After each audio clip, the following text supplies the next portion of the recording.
Todo ocurrió en una noche aparentemente normal. Una cena familiar, risas forzadas, brindis obligatorios, y una mirada. Esa mirada. La de mi hija, fija en mí, mientras deslizaba la copa hasta mi lugar en la mesa. No era solo vino, lo juro. Había algo más. Lo sentí en el estómago antes de siquiera llevarla a los labios.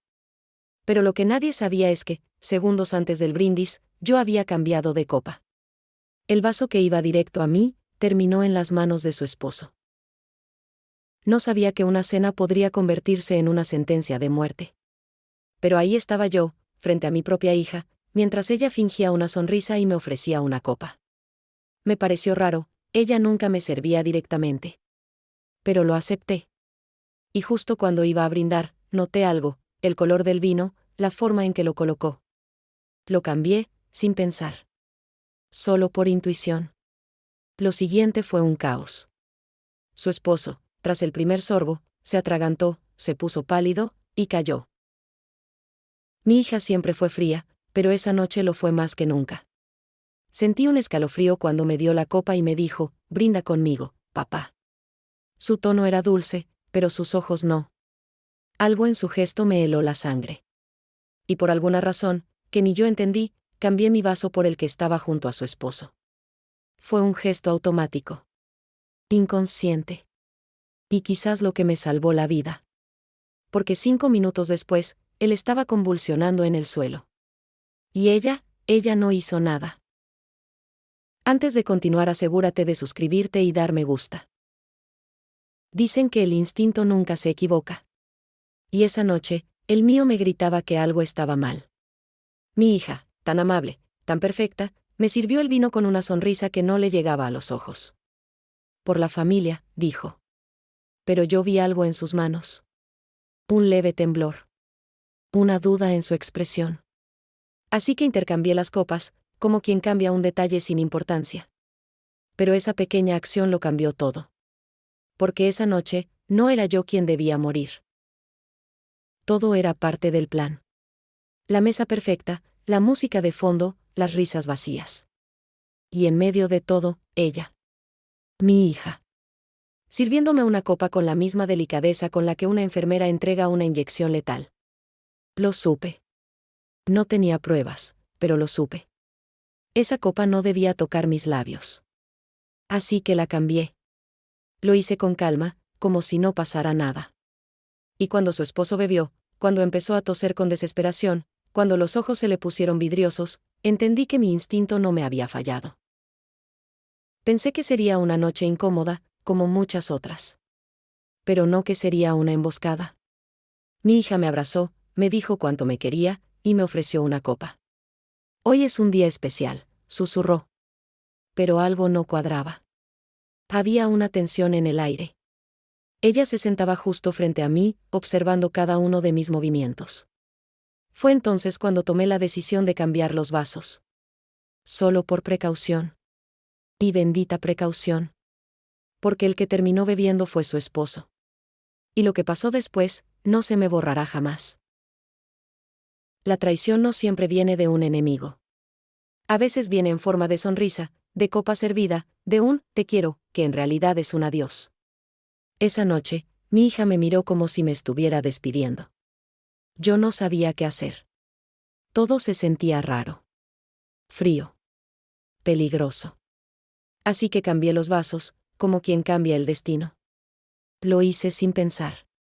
Y cuando vi a su esposo desplomarse, supe que había salvado mi vida. Pero también supe algo peor, mi hija había intentado matarme. Ella lo planeó todo. La cena, el brindis, el veneno. Y yo no sospechaba nada. Hasta que me ofreció la copa. No fue lo que dijo, sino como lo dijo. Era un tono dulce, sí, pero vacío. Como ensayado. Cuando la tomé, sentí un leve olor a almendras, algo que no encajaba. Así que cambié la copa con disimulo. Pensé que estaba paranoico. Pero no. Cuando su esposo empezó a temblar, a balbucear, a perder el conocimiento, todo tuvo sentido. Me quiso matar. Pero mató al hombre que decía amar. El vino tenía un sabor raro. Apenas lo probé, supe que algo no iba bien. Pero lo que pocos saben es que ese no era mi vaso. Fue un cambio que hice segundos antes, sin razón aparente. Un gesto mecánico, casi instintivo. Mi hija ni siquiera parpadeó cuando vio que su esposo lo bebía. Pero sus ojos, cuando él empezó a perder el control, esos ojos me lo confirmaron todo. No fue un accidente. Fue un intento de asesinato. Y yo era el blanco. Nunca pensé que una sonrisa pudiera esconder tanto odio. Esa noche, en la cena familiar, mi hija me ofreció una copa como si me ofreciera cariño. Pero algo en su mirada me hizo dudar. No sabía si estaba siendo paranoico o si realmente había peligro. Así que, con un leve movimiento, cambié los vasos. Nadie lo notó. Hasta que su esposo dio el primer sorbo, y su rostro se transformó. El veneno había encontrado otro cuerpo. Y mi hija no movió un solo dedo. Soy su padre. Lo he sido durante más de 30 años. La vi dar sus primeros pasos, la consolé cuando se rompió el corazón por primera vez, y creí, de verdad lo creí, que entre nosotros había un lazo irrompible. Pero algo cambió. En los últimos meses, mi hija ya no era la misma. Se había vuelto distante, impaciente, y lo peor, casi hostil.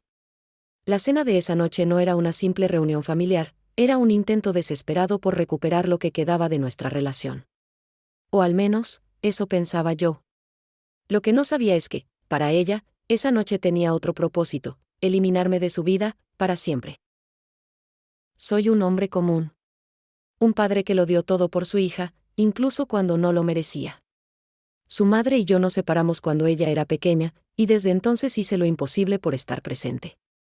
Pero últimamente, todo iba mal. Desde que se casó, su actitud cambió. Siempre estaba a la defensiva, evitaba mis llamadas, y lo que más me dolía, me hablaba como si fuera una carga. La cena familiar era mi última esperanza de reconectar con ella. Lo que no sabía es que ella ya había tomado una decisión, y yo estaba en el menú. Me llamo Julián, y soy el padre de la mujer que intentó envenenarme. Sé que suena absurdo, incluso melodramático, pero no hay otra forma de decirlo. Algo dentro de mí lo sabía desde hacía semanas. Las llamadas frías. Las respuestas secas. Las miradas que ya no eran las de una hija, sino las de alguien que te evalúa, que te mide. Su esposo intentaba mediar, pero también parecía cansado, abrumado. La cena fue idea suya, supuestamente para limar asperezas. Pero en esa mesa, lo que se afiló, fue la traición. Yo solo quería arreglar las cosas. Soy su padre, y por mucho que hayamos discutido, siempre creí que el amor que nos unía era más fuerte que cualquier diferencia. Pero hacía meses que sentía que me ocultaba algo. Me hablaba como si ya no me reconociera, como si me llevara dentro una culpa o un rencor que yo no lograba entender. La cena era su idea, su propuesta. Me emocioné. Pensé que era una señal de que todo podía mejorar. Pero esa noche, comprendí que a veces, cuando alguien te invita a cenar, no lo hace para reconciliarse. Lo hace para enterrarte sin escándalos. Durante años, mi hija fue mi vida entera. Yo era ese padre que aparecía en todas las reuniones escolares, que le llevaba flores cuando tenía días malos, que lloró cuando la entregó en el altar. Pero después del matrimonio, algo se rompió. No sé si fue él, su esposo, o algo dentro de ella. Pero empecé a notar gestos extraños. Comentarios crueles, silencios tensos. Como si me culpara de algo que yo no podía ver. Acepté esa cena con ilusión. Quería verla sonreír de nuevo. Y, sin saberlo, me senté a la mesa con mi asesina. Mi relación con mi hija había sido complicada desde siempre, pero últimamente la tensión era insostenible. Había secretos. Lo notaba en su forma de evitarme, en cómo se incomodaba cuando mencionaba el pasado o cuando le preguntaba por su esposo. Ella cambió. No era la niña que crié. Algo la había endurecido. Esa cena era una tregua, o eso creí. Lo que no sabía es que era el escenario perfecto que había elegido para quitarme del medio. Con vino, música suave, y veneno. Soy el padre de una mujer que ya no reconozco. Siempre pensé que el amor de un padre era incondicional, eterno. Pero últimamente he aprendido que incluso ese amor puede convertirse en miedo. Ella ya no me hablaba. Me evitaba. Me miraba como si le causara asco. Acepté esa cena porque no soportaba más la distancia. Y cuando me senté frente a ella, tan bien vestida, tan cortés, sentí que algo andaba muy mal. Y no me equivoqué. Porque esa noche, en esa mesa, lo que ella me sirvió no fue una copa, fue una sentencia. Siempre fui un padre orgulloso. Orgulloso de su carrera, de su inteligencia, de su belleza. Pero en el último año, algo se torció. Ella comenzó a hacerme preguntas incómodas sobre el pasado, sobre decisiones que tomé cuando era niña. Preguntas con tono de acusación. La cena, dijo, era para hablar con calma. Para sanar. Para cerrar ciclos. Lo que nunca imaginé es que lo que ella quería cerrar era mi vida. La tensión en la mesa era espesa, como un aire que no podías respirar. Y en medio de todo, su copa. Mi copa. El veneno. No sé en qué momento mi hija dejó de amarme. O si alguna vez lo hizo de verdad. La distancia entre nosotros creció después de su boda. Yo intenté acercarme, pero ella parecía haber construido una muralla. Lo noté también en cómo su esposo me miraba, con lástima, como si supiera algo que yo no. La cena fue propuesta de ambos. Me emocioné. Pensé que era una señal de paz. Pero desde que me senté, algo me pareció fuera de lugar. Demasiada calma. Demasiada sonrisa. Y luego, esa copa, que terminó en manos equivocadas. Soy su padre, y aún no entiendo en qué momento comenzó a odiarme. Las cosas no fueron fáciles cuando su madre murió, lo reconozco. Tal vez cometí errores. Pero siempre la amé. Y en las semanas previas a esa cena, algo se estaba gestando. Una sombra se instaló entre nosotros. Ella hablaba de cerrar capítulos, de seguir adelante. Lo decía con una voz suave, pero helada. La cena fue su idea. Una mesa perfecta.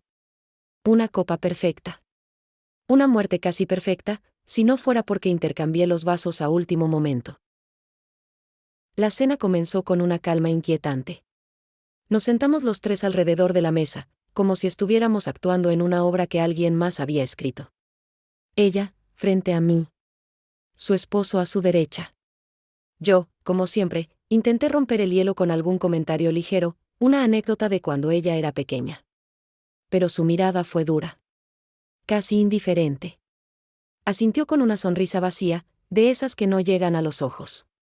Fue entonces cuando noté que había algo extraño en su comportamiento, no solo evitaba mi mirada, sino que parecía estar esperando algo.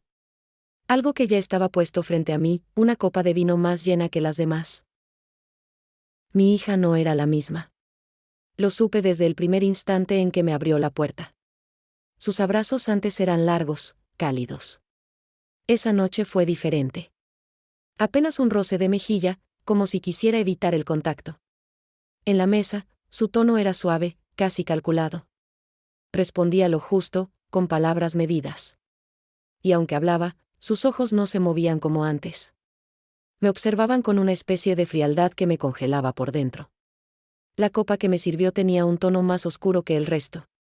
Apenas la olí, me llegó un aroma metálico, sutil pero presente. Fue como si una parte de mí gritara en silencio, no bebas. Todo parecía perfectamente orquestado. La música suave de fondo, las velas encendidas, la comida humeante en el centro de la mesa. Pero había una tensión en el aire, como si cada palabra que decíamos pudiera romper algo frágil. Ella apenas hablaba. Su esposo intentaba compensar, pero su voz temblaba. En un momento, mi hija alzó su copa, me miró fijo y dijo, por la familia, y por cerrar ciclos. Fue tan ambiguo, tan helado, que sentí un escalofrío. Bajé la mirada y me fijé en mi copa. El líquido parecía más denso que el suyo. Algo no encajaba. Algo estaba mal. Noté la primera señal cuando me sirvió el vino. Siempre solía dejar las copas en el centro para que cada uno se sirviera. Pero esta vez, ella trajo mi copa directamente desde la cocina. Es un vino especial, dijo. Su sonrisa fue forzada, como aprendida. Me llamó la atención que no lo probara ella primero. Lo sostuvo un momento entre los dedos, me lo pasó, y se sentó con una rigidez que no le conocía. Su esposo tragaba saliva con frecuencia. No decía mucho. El silencio entre los tres era más ruidoso que cualquier discusión. Miré mi copa. El líquido tenía un matiz ligeramente opaco. Como si alguien hubiera disuelto algo más que uvas. Durante los primeros 15 minutos, casi no crucé palabra con ella. Cada intento mío por acercarme era respondido con monosílabos: sí, no, ya veremos. En otra ocasión me habría enfrentado, habría exigido una explicación. Pero esa noche, algo me decía que debía observar, esperar. Ella sonreía en momentos extraños, como si disfrutara algo que los demás no sabíamos. Y entonces sucedió algo sutil pero revelador. Cuando le pregunté por su trabajo, evitó responder, y en su lugar, me sirvió más vino. La copa ya estaba llena. No necesitaba más. Y sin embargo, la llenó hasta el borde. La forma en que me miraba no era la de una hija. Era la de alguien que ya había tomado una decisión. Su esposo jugaba con los cubiertos, nervioso. Yo hablaba, pero sentía que ninguno de los dos realmente escuchaba. Fue entonces cuando fingí beber. Llevé la copa a los labios, pero no dejé que el líquido tocara mi lengua. El olor me parecía raro. No era el típico aroma afrutado. Había algo, químico, sutilmente agrio. Como medicina vieja. Ella lo notó. Y por una fracción de segundo, vi en sus ojos algo que jamás imaginé ver: decepción. Como si se diera cuenta de que no caería tan fácil. La conversación giraba en torno a banalidades: el clima, el trabajo, la rutina. Pero nada sonaba natural. Parecía un guión ensayado. Ella, por momentos, me observaba como si intentara adivinar en qué segundo lo bebería. Su esposo no decía nada, pero lo noté inquieto, sudoroso. En un momento, se excusó para ir al baño. Mi hija aprovechó para servirme de nuevo, sin que yo lo pidiera. Este vino es perfecto para relajar, después de tanto estrés, dijo. Pero yo ya no escuchaba sus palabras. Solo podía mirar el líquido rojizo que brillaba bajo la luz cálida. Algo me decía que dentro de esa copa había algo más que uvas fermentadas. Desde que entré, noté que la botella estaba fuera de mi vista. No supe qué marca era ni de dónde venía. Ella se aseguró de que solo yo recibiera una copa directa de sus manos. Eso ya me había parecido extraño. Cuando brindamos, apenas rozó sus labios con su copa. Su esposo, en cambio, bebió un sorbo largo. Yo hice el ademán, pero dejé el líquido reposar en el borde. En ese instante, noté cómo ella me miraba. No con amor, ni siquiera con odio. Me miraba como quien observa una pieza que pronto dejará de existir. Y entonces supe que, si bebía, no volvería a ver el amanecer. Cada vez que intentaba un acercamiento, ella desviaba la conversación. Su voz estaba cargada de una calma que dolía. Y sus gestos eran ensayados, casi mecánicos. Observé su copa. Ligera, poco servida. Observé la mía, llena hasta el borde. En un momento, su esposo me preguntó si me gustaba el vino. Yo mentí. Dije que sí, que tenía un sabor muy fuerte. En realidad, no lo había probado. No podía. El olor me alertaba. Era un aroma profundo, con una nota extraña, como si se hubiese mezclado con algo más. Algo que no pertenecía a esa mesa. El silencio era insoportable. Cada segundo parecía alargar la cena como un castigo. Ella no paraba de mirar mi copa. Yo la giraba, lentamente, como quien analiza una pista en una escena del crimen. Su esposo me dirigió una mirada, ¿de advertencia? ¿De arrepentimiento? No lo sé. Pero algo se rompió en ese instante. Comprendí que no estaba paranoico. Que algo se estaba gestando esa noche. Y que esa copa no era un gesto de reconciliación. Era un arma. Una trampa disfrazada de brindis. No fue un plan. No lo pensé demasiado. Fue instinto. Mientras ella iba a la cocina a traer el postre, noté que su esposo había dejado su copa casi intacta. Estaban tan parecidas que algo dentro de mí, y una voz que no he podido silenciar desde entonces, me gritó que lo hiciera. Fue un movimiento rápido, casi automático. Tomé su copa y la puse en mi lugar, y llevé la mía a su sitio, justo antes de que ella regresara. No me tembló la mano. Me temblaba el alma, pero mi cuerpo actuó solo. En ese instante, no sabía si era paranoia o un sexto sentido de madre, pero algo me decía que esa noche no podía confiar en nadie, ni siquiera en mi propia hija. Ella volvió con una sonrisa, más relajada. Como si se sintiera satisfecha. Tal vez pensó que ya había bebido. Tal vez creía que su plan estaba hecho. Se sentó con elegancia y alzó su copa para brindar. Yo no dije nada. Solo la observé. Esperaba que dijera algo. Pero no. Fue su esposo quien tomó su copa, la que originalmente era mía, y, con un suspiro resignado, bebió un trago largo. Ella lo miró en el acto, y se congeló. Lo vi. Esa fracción de segundo en que su rostro se transformó. Ya no había una sonrisa. Solo una mezcla de confusión, terror y algo más, algo que no quiero volver a ver nunca. Fue como si el tiempo se detuviera. Ella miró fijamente la copa que ahora estaba frente a mí, vacía. La copa equivocada. Sus ojos buscaron los de su esposo, que ya había dado otro sorbo. Y entonces, lo comprendió. Lo supe por su rostro. Ese pequeño temblor en su labio inferior, ese parpadeo nervioso. Supo que algo había salido mal.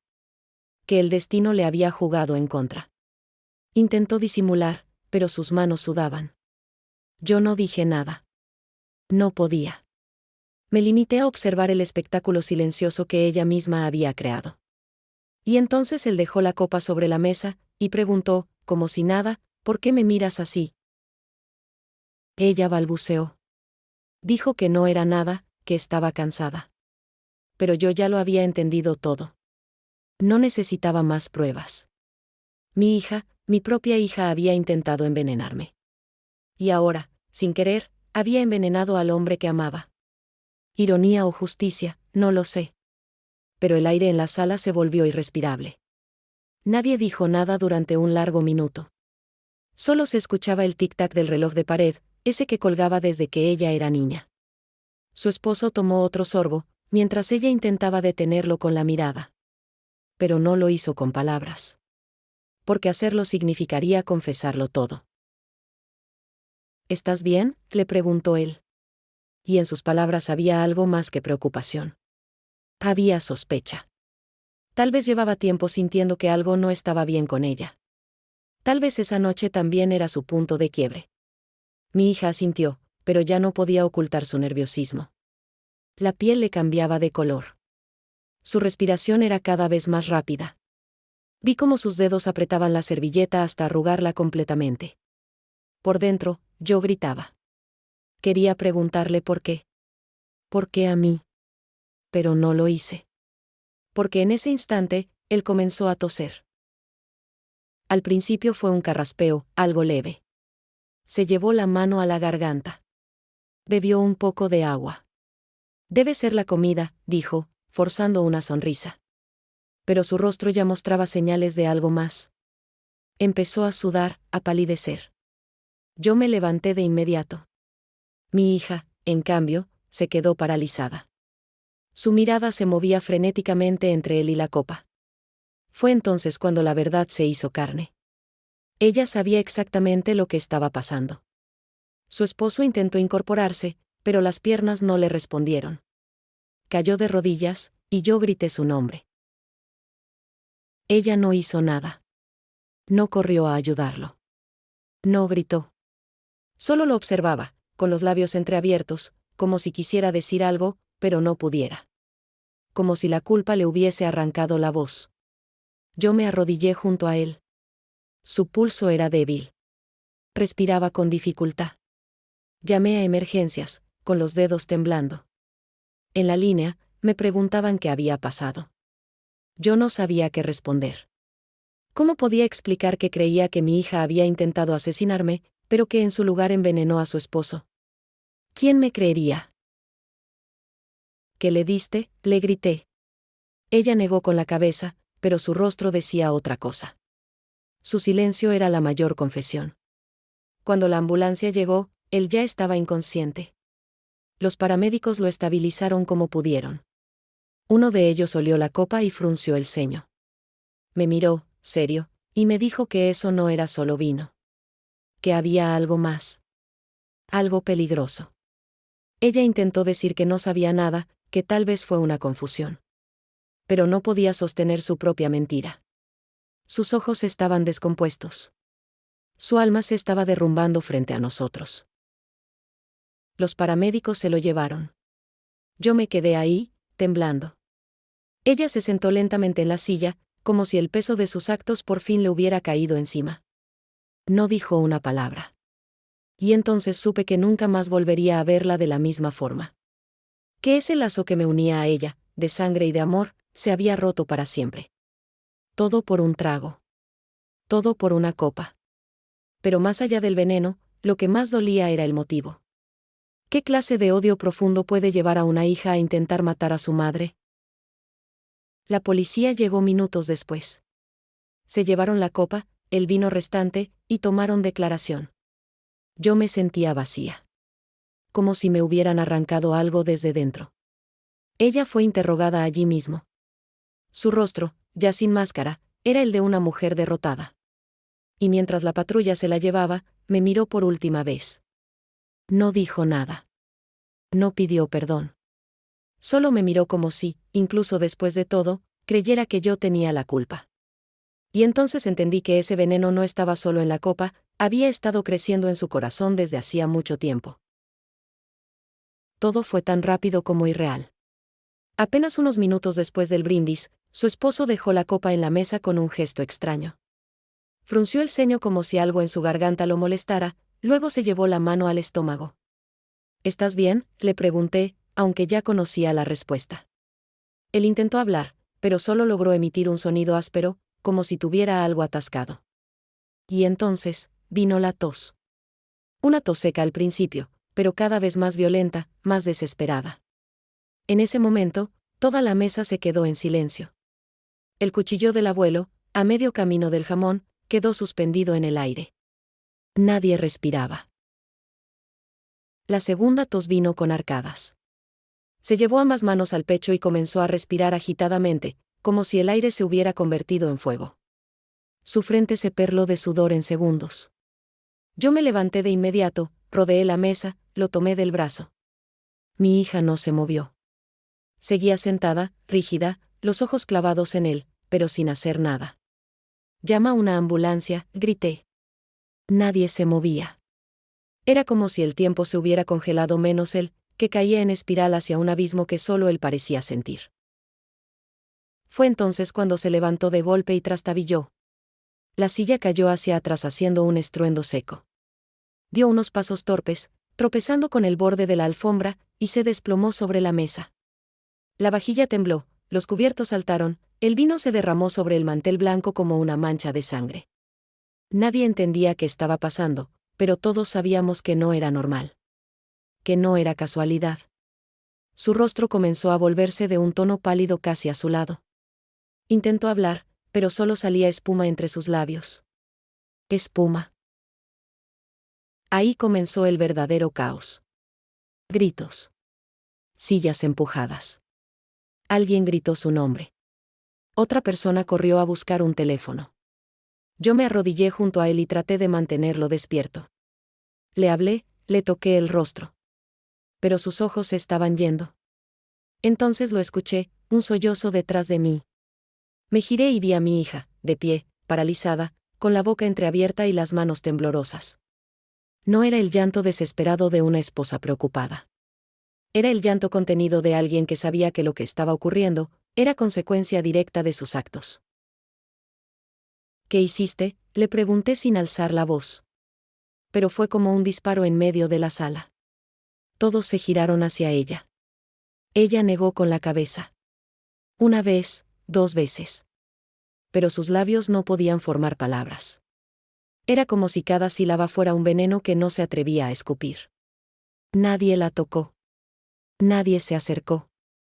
Era una figura sola, en medio del desastre, que se derrumbaba sin necesidad de empujones. Se dejó caer en la silla, cubriéndose el rostro con ambas manos. Pero seguía sin hablar. Solo temblaba.